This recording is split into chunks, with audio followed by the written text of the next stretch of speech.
Hello అండి, అందరికీ నమస్తే. బాగున్నారా? నేనైతే చాలా బాగున్నాను. ఖుషిగాడికి అన్నప్రసన్న చేపిద్దామని గుడికి వెళ్ళామని అయితే చెప్పాం కదా. ఇంకా ఇంటికి వచ్చాకైతే మేము చిన్నగా ప్లాన్ అయితే చేసుకున్నాము. అదే అన్నప్రసన్న రోజు పిల్లలకి అన్నీ ముందు పెట్టేసి ఏం పట్టుకుంటుందో అని ఇంట్రెస్ట్గా అయితే చూస్తారు కదా, సరదాగా అలా మేము కూడా చేద్దాం అనుకున్నాము. పెద్ద పాపకి చేయలేదు. ఇంకా దానికి డ్రెస్ అయితే చేంజ్ చేసాము, కంఫర్ట్గా లేదని.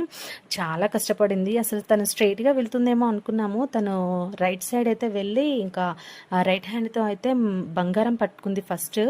ఇంకా కాసేపు అయ్యాక మళ్ళీ వెంటనే లెఫ్ట్ హ్యాండ్తో అయితే మనీ పట్టుకుందండి. మేము బుక్ పట్టుకుంటుందేమో అనుకున్నాము. స్ట్రైట్గా వెళ్ళింది ఫస్ట్, కానీ తనైతే బంగారం ఇంకా మనీ అయితే పట్టుకుంది. చాలా బాగుంది కదా. ఇలాగా ఎందరూ ట్రై చేశారు. మీ పిల్లలు ఏం పట్టుకున్నారో నాతో అయితే షేర్ చేసుకోండి. అసలు చాలా కష్టపడిపోతారు కదా, వాళ్ళకైతే అది ఒక పెద్ద పని అయిపోతుంది.